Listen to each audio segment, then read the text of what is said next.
not just me and Butch.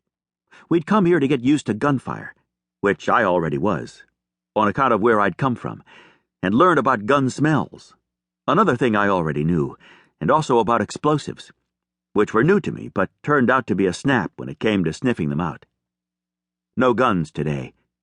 We had the range all to ourselves.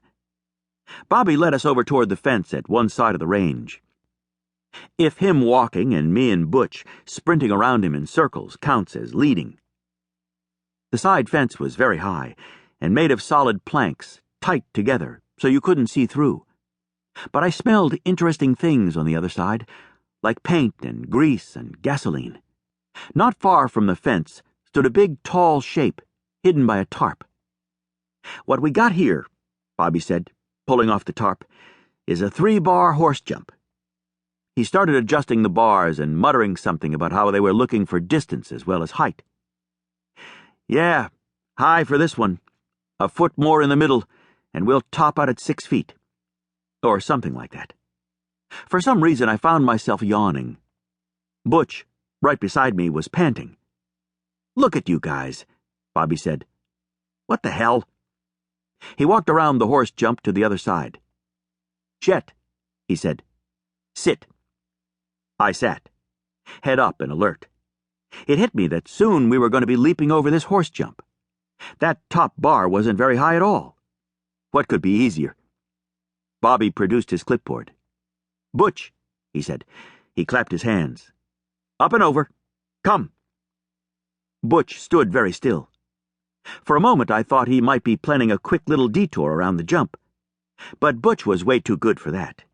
He sprang to life, took off at a real good speed for a dude his size, and launched himself, up and over.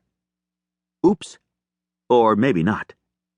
True, Butch was over, landing with just a little stumble, hardly noticeable at all, and sitting down for his biscuit, but one of his back paws had clipped that top bar, and now it was vibrating and wavering, about to... No, the bar quivered back to stillness and stayed where it was. "I'll give you that one," Bobby said, and made a mark on the clipboard. "You're in." He gave Butch his biscuit, and Butch curled up and went to work on it. "Okay, Chet, you're up," Bobby said. He clapped his hands.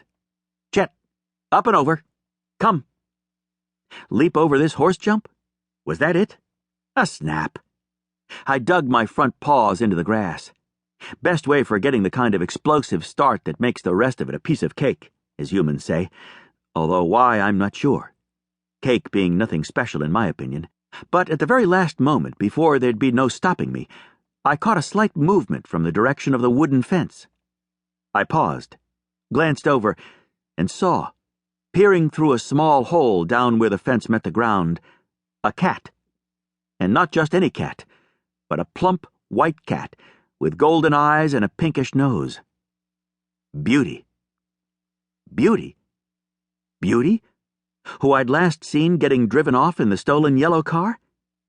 I took off in my best explosive style, but not toward the jump. Instead, I headed directly toward Beauty, barking my head off. "Chet!" Bobby shouted at me. "What the hell are you doing?" And maybe more like that. I wasn't really listening.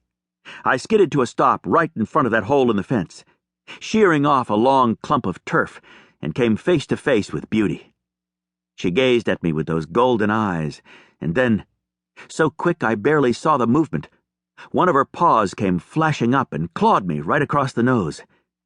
That made me so mad I did nothing, because at that moment, Bobby grabbed me by the collar and lifted my front end clear off the ground.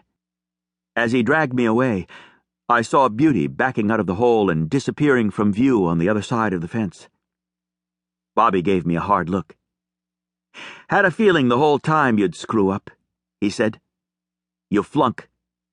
I flunked? What did that mean exactly? It didn't sound good. I licked the blood off my muzzle.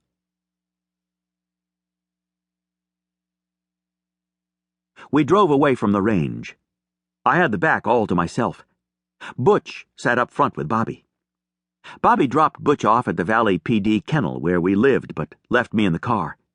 Hey, I wanted to get out too, but that didn't happen.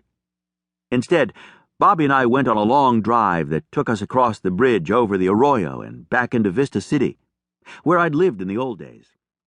We parked in